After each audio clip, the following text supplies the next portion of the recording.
Hello Soundies, welcome to our video on the TONOR Q9 microphone, which is what you're hearing right here, right now. Just wanted to, as people are kind of gathering up, I just want to talk about what I'm doing. Why am I doing a live stream? And we have some questions here in the chat that we'll get to in just a little bit, so thanks so much. A couple of things I want to say. The reason I'm doing this as a live stream is that one of the requests I've gotten in some of the comments on previous videos is, gosh, can you please cover less expensive gear, some more affordable gear? And the reality is that I've just got so much, I only have so much time. And so what I've decided to do is that TONOR has contacted me probably 263 times over the last several years. And I've always told them no. But once I got that request that, hey, can you look at less expensive gear? I said, okay, well, would you be okay if I did it as a live stream as opposed to a full produced review? And they said, yeah, that'd be great.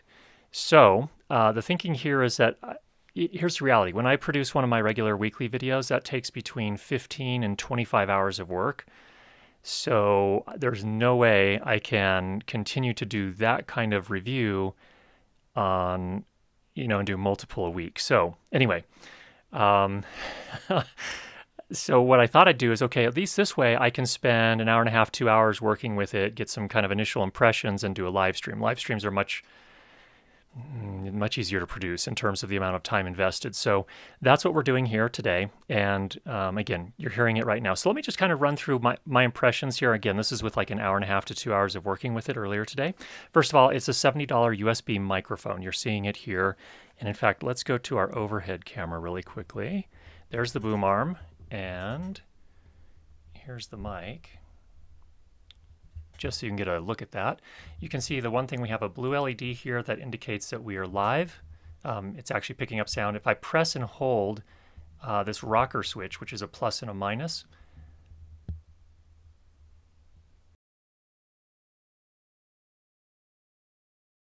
so what that does is that mutes it, and this sets the input gain, basically. Right here, the plus and a minus. So we'll switch back over here.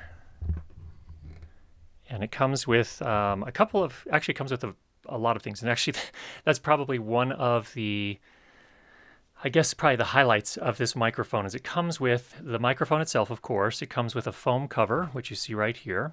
It comes with a 1.8 meter USB cable. So it's actually a pretty good sized, a good length of cable. So you can reach, if your computer's not right next to you, you can reach it.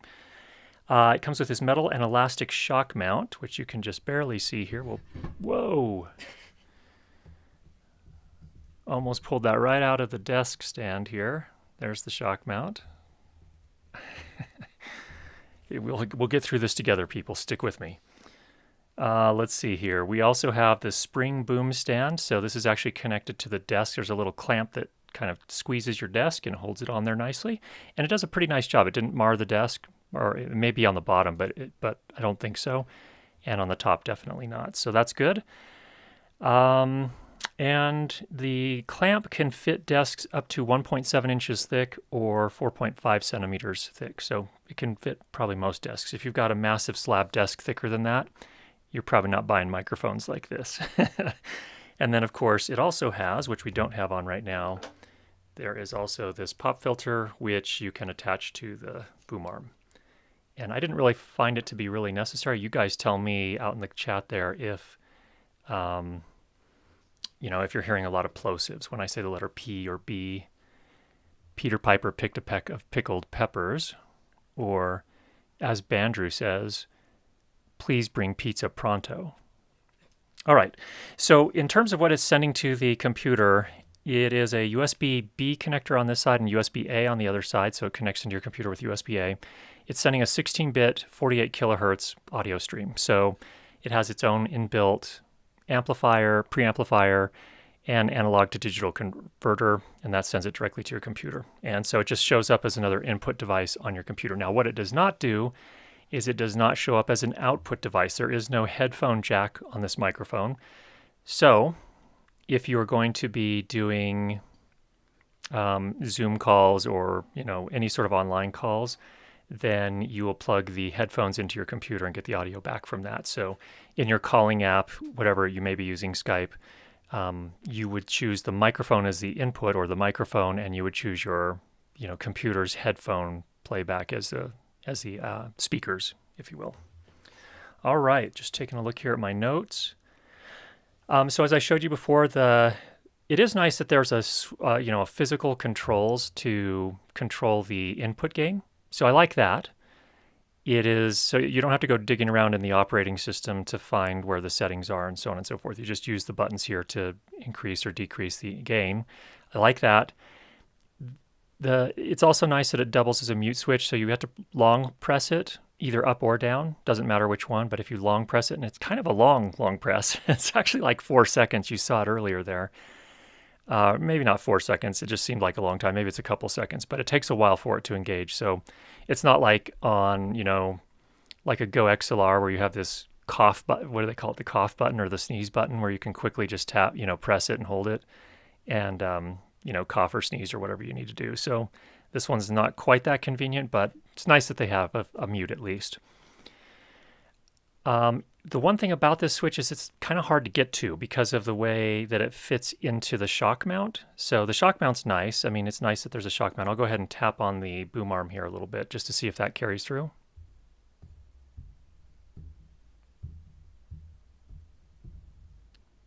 I think you're probably getting some of that.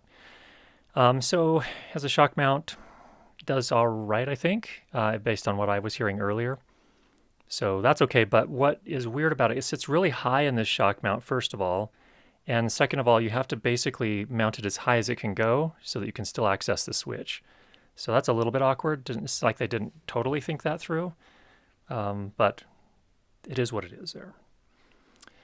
All right, let's take a look at my practical noise test. So what I did here is I did a recording, and you can see here it's in Audition. I just recorded, normal dialogue at a level I would normally record it at. And so I left probably, 6 to 8, maybe 12 dB of headroom. Then I stopped talking for a little while just to kind of capture all of the noise in the room, plus the self noise of the microphone and anything else that was added along the signal chain there. And then I brought that audio into Audition, loudness normalized it to -26 mono, which is the same as -23 stereo, kind of the standard loudness for the European broadcast standard.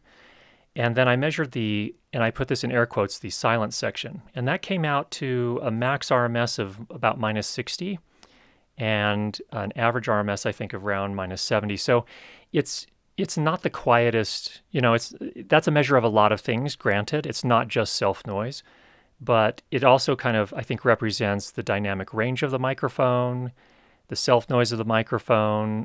This room is actually acoustically treated, and it was very quiet when I did the testing. So it actually, and I just realized I left the one fan running. Let me just turn that off. It's driving me crazy. Okay, you might hear a difference now.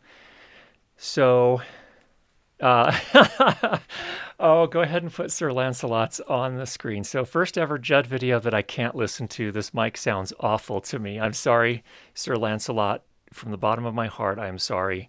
You jumped to the conclusion sooner than I got to it. So what else can I say about it? So yeah, tone. Let's talk about how the microphone sounds. It's a horrible fit for my voice, and I think it's not the greatest fit for every voice, or very many voices most likely. So it's kind of thin on the bottom end. There's not a lot of bottom end to it. So if you were looking for that rich radio broadcast sound, you're not going to get it here unless you get right up on it. Maybe you can get it then, but you're not going to want to talk like that all day. So there's that. And then it also is pretty harsh and brittle on the higher frequencies. There's plenty of sibilance. It's got some sort of presence peak there. So it's made to be a very bright sounding microphone, it sounds like. And it's not my favorite sound. So I'm not a huge fan of it in terms of the... I'm not a huge fan of the sound. So can you tune up the bass to round out your voice? You could do some post-processing if you want to do that.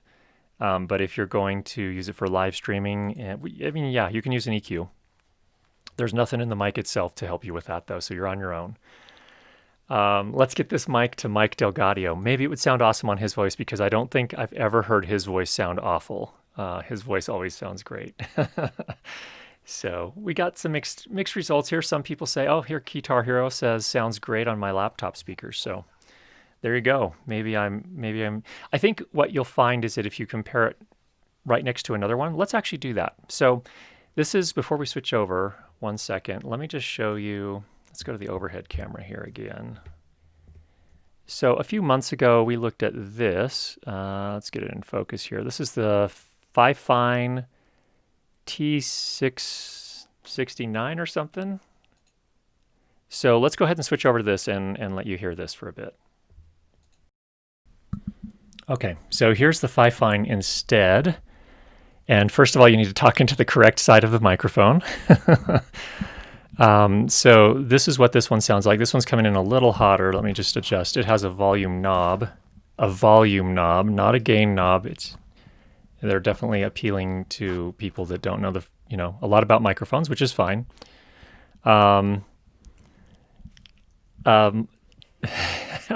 I'm sorry that I'm missing the chat. I feel like I'm really missing out on this experience right now because there's some fun stuff going on. Thanks, Insane Jughead. Yes, Mike Delgadio's voice would sound amazing even with paper cups. But this one to me sounded a little nice. It's still a little bit brittle on the top end, but it did have a nicer, I think, low frequency response to it.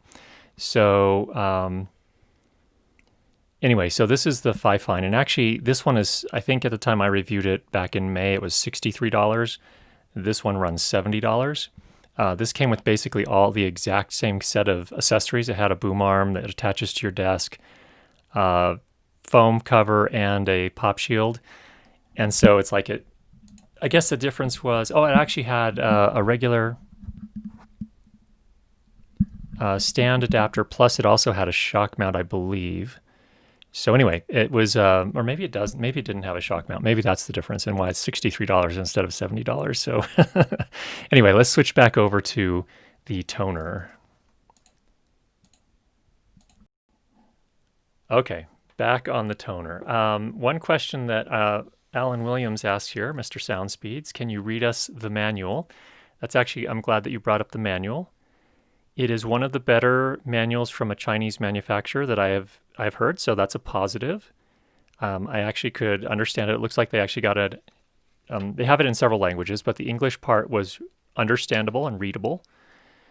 So that's good. And it also does give you some tips on how to set it up in your operating system. So it's really, again, this mic is for people that, just really are not microphone nerds like many of you are. And I certainly am. So in any case, one thing that did make me chuckle, let's go ahead and read this here, the specs. Here's the specification. I don't know if we're going to get that focused here, but let me just read that to you if you can't see it. It says polar pattern, unidirectional. Sensitivity, minus 45 dB, plus or minus 3 dB. Impedance less than or equal to 2.2 kiloohms. Cable length 1.8 meters. Frequency response 20 hertz to 20 kilohertz. That's the sum total of the specifications. So it's not made for audio nerds and it's not made for microphone nerds. So I'm sorry to disappoint those of you that were looking for that. But what I can say about this microphone, I would say. Well, let me just look at my notes here. So pros, we've definitely got price as a pro. It includes basically everything you need. And what I like about that, so let's talk about that in a context a little bit. The boom arm, for example. If I go out and buy a Rode, an NT USB Mini, it comes on this tiny little desk stand that's about that tall. Now, that microphone I like, and actually I think it sounds a little bit better than this one. And it's definitely, I think it's built better than this one. But it's on that tiny little stand, and that one runs $99. So I think the thing you need to keep in mind is if it comes down, if you're really on a tight budget, the trick with something like a NT USB Mini is you need to get something that gets it up closer to your mouth. Putting it on your desk and speaking, into it 12 to 18 inches away is not going to get you amazing sound. So that's definitely something to keep in mind. So the nice thing about this is it does come with the boom stand and everything else you need. Also, it's simple to use. That means to me this is really aimed at a particular market, clearly. Cons, no headphone jack. So there's your first con. Now, what that translates into in addition to that is that, for something like Zoom calls or Skype calls, it's going to be fine because you can plug into your computer for your headphones. So that's no big deal. But if you were going to do like overdub music recording, game over. This is not going to support that. So because you don't have the opportunity to do, direct monitoring to hear your own voice directly through this, you'd have to hear it through the computer. And so there's going to be that latency, and that just drives most people crazy. It definitely drives me crazy. So, and you also don't get the opportunity to mix how much of the computer plays back if you were doing overdub recording or multi-track music recording, to play the sound from the, your digital audio workstation, all the tracks you've already recorded, plus hear your own voice at the same time. So not made for that purpose, clearly. I think as we mentioned before, the buttons are kind of difficult to access. The self-noise performance was not amazing. And to me, kind of a thin sound overall. And I really kind of preferred the Fifine T669.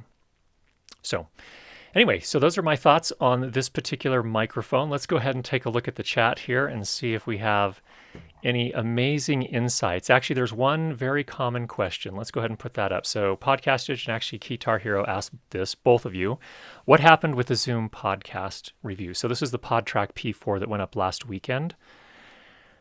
There's a rich story here. So, and I'm not blaming anyone. It's as much my fault as anyone else's. So first of all, I did not realize that the unit that they sent me was a pre-production unit.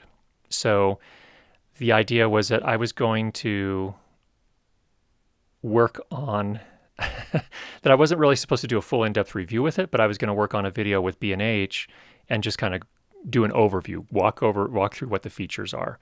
So I didn't realize it was a pre-production unit. So there was that problem. Secondly, in my original review, I reported that there was potentially poor quality RF and EMF shielding within the unit. Turns out that's not the case. I did some additional testing. I actually did some other recordings in my normal studio recording room with my Sound Devices 888 and several other microphones, and I was getting the same interference. So there is no question in my mind that a Sound Devices 888 is very well shielded. And so what that tells me is there's something wrong going on in this room over here that just changed recently. I don't know what it is. We did have some neighbors move in a little while ago. I don't know if that's related to that, but whatever it is, there were some problems there. So for that reason, I pulled the review because I need to go back and I need to amend that. I don't think there's a problem with the shielding from what I can tell. And that was actually, incidentally, the only recording I had that issue with. All of the other recordings I did out in that same space and throughout the rest of the house didn't have that, what looked like a 60 hertz hum, and then all of the, the various resonances above that. So, anyway. So that was one thing. Another thing they said, Zoom called me and said, hey, by the way, you have a pre-production unit and those aren't the final headphone amplifiers, or at least they're going to change the curve on the headphone volume knob.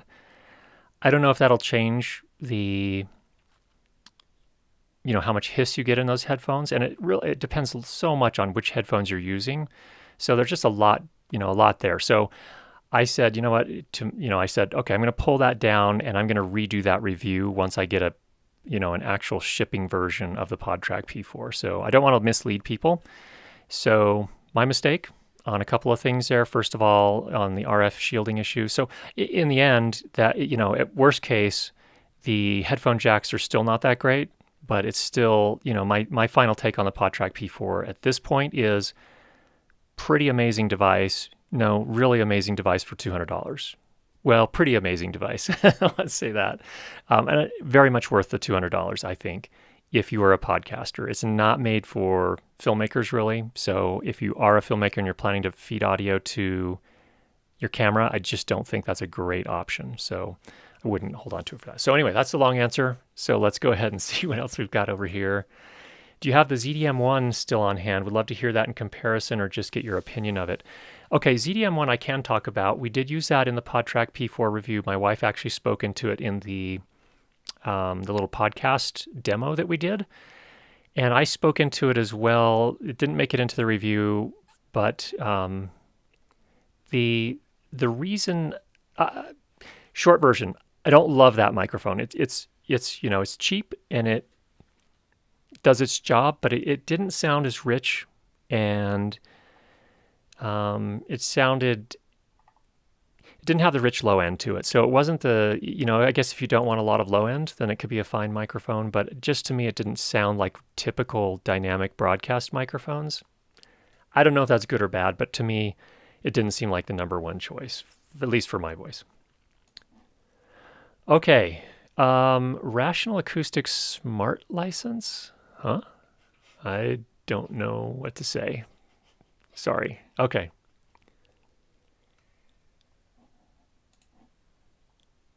Love your work, man. Learning so much from your channel. Thank you. Thank you very much, Parthiban.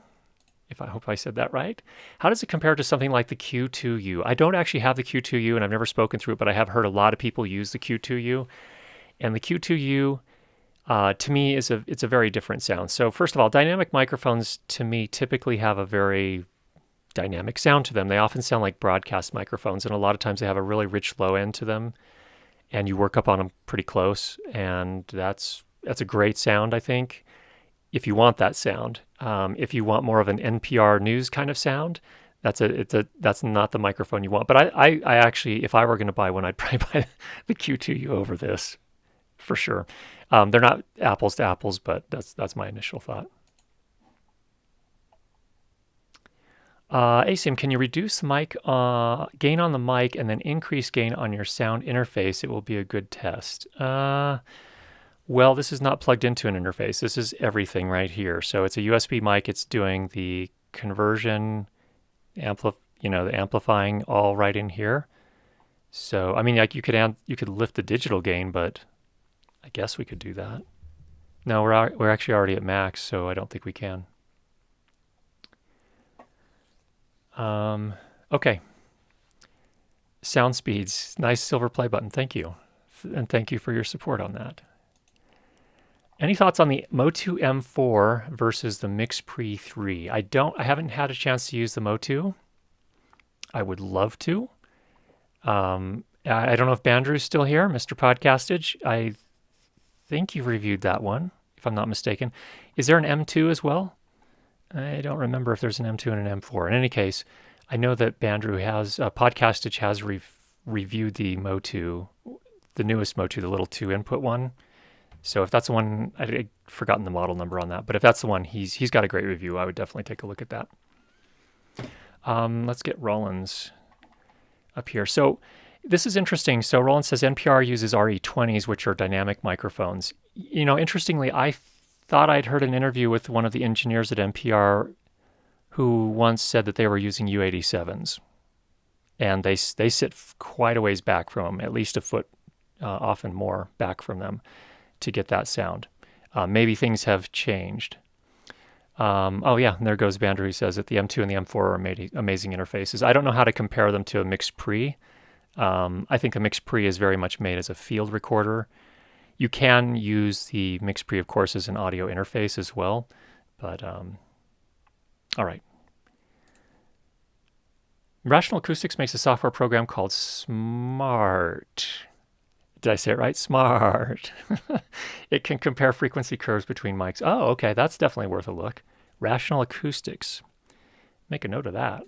Thank you, Ken. And by the way, it's good to see you, Ken. Thanks for joining. I was hoping you'd read your famous Sir Conan Doyle paragraph. Well, as it turns out, would you prefer Study in Scarlet or The Barrel Coronet? We can do both. It is an old maxim of mine that when you have excluded the impossible, whatever remains, however improbable, must be the truth. It was easier to know it than to explain why I know it. If you were asked to prove that 2 and 2 made 4, you might find some difficulty, and yet you were quite sure of the fact.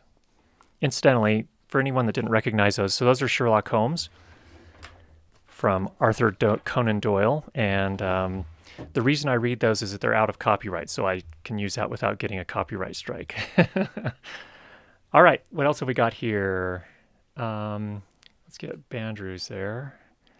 Bandrew says he's heard that, speaking of NPR, that they used U87s as well.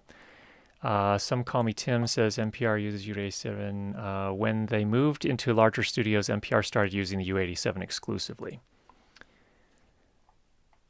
Okay, interesting. Going back down, let's see here. Okay, cool.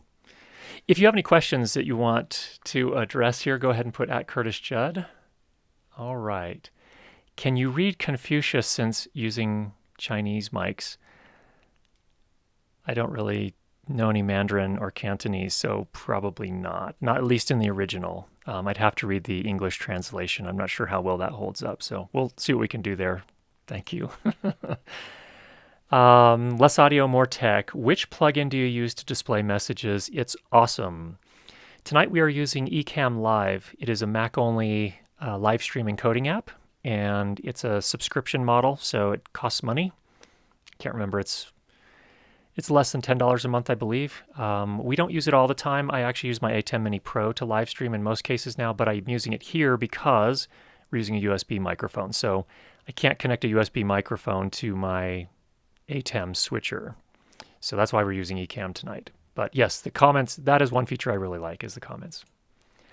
I use Smart to time, align, and EQ sound systems, but I have used it to compare mics against some pink noise. Interesting. Okay. Cool. I'm looking forward to kind of diving into that, seeing what we can do there. All right. Well, where are we at here? We're 26 minutes in. People, it's time. I have some exciting things that I need to go work on. A few things. Number one, tomorrow morning we have a video coming out talking about ribbon microphones for voiceover. And in particular, we're going to be just sort of demoing, we're not reviewing, but demoing the Rode NTR, which is I think a pretty cool microphone. I said it. Let's see here. We do have some questions coming in. Ken, but let me finish my thought here. I'll come back to Ken in just a second, Ken. So my sound device's SL2 arrived. So I'm excited about that, and I need to get that all connected up. And I'm excited to get that working. So I now have 4 channels of audio limited A10 wireless that I'll be able to slot into the SL2 system, which will feed all that into my sound device's 888. So I'm excited. Once the pandemic settles down, hopefully we can get out and start doing some more production work. All right, let's go to the questions here. Ken, when can we get you to review the Wizzycom MCR52? I wish I had the budget for it, or some plausible way to review. You know, it's tricky on the pro level gear too for reviews. Unless you're going to actually use it on a job, it's really hard to review from my point of view. It's harder to kind of kick around the house and and really make a worthwhile review. All right. Ono Coffee, when you use the ATEM, which streaming software do you use? I actually just stream directly from the ATEM Mini Pro, and that works pretty nicely. So we go straight to YouTube from there, which I actually quite prefer. Will you do a plosive test? Bandrew won't. Bandrew always does a plosive test. Please bring pizza pronto. Peter Piper picked a peck of pickled peppers. Okay. Jin Yoon, I'm guessing there's no button that makes it sound good then, unfortunately. I apologize. No, there's not. Okay. Hey, Kevin the Basic Filmmaker. Thanks for joining us. It's probably pretty close to the end, but it is good to have you here. So we'll be doing more of these live streams for the less expensive gear so that we can, for those that are working on a tight budget, I totally understand that I was there before I actually started doing this professionally for pay. So for me, I totally understand where you're coming from. And yes, I'm planning to do more of these, but it'll be more in this format, the kind of live stream format where I will do probably a couple of hours of research on the product, working with it, and just give you my initial impressions. So it'll be more of an initial impressions than an in-depth review, but hopefully it will be something that you could use to make some decisions. So anyway, everybody, oh wait, there's another question. Question here, would it be possible or worthwhile to use the Takstar SGC600 as a USB mic? Well, it doesn't have, as far as I don't think it has USB capabilities. So you could plug it into your computer and use it for, your calls or live streams. That'd be fine. I think it's all about positioning. So you're probably going to need to get an extension cable and get it positioned in a spot that works well. So I think that's totally good. All right. Everybody have a great rest of the evening. We will see you tomorrow. We've got a live stream tomorrow on the Curtis Judd audio channel if you're interested with a sound for video session. We've got the Rode NTR review coming out tomorrow morning at about 10 a.m. Mountain Daylight Time, US. And get out there and make some great sound. Take care, everybody.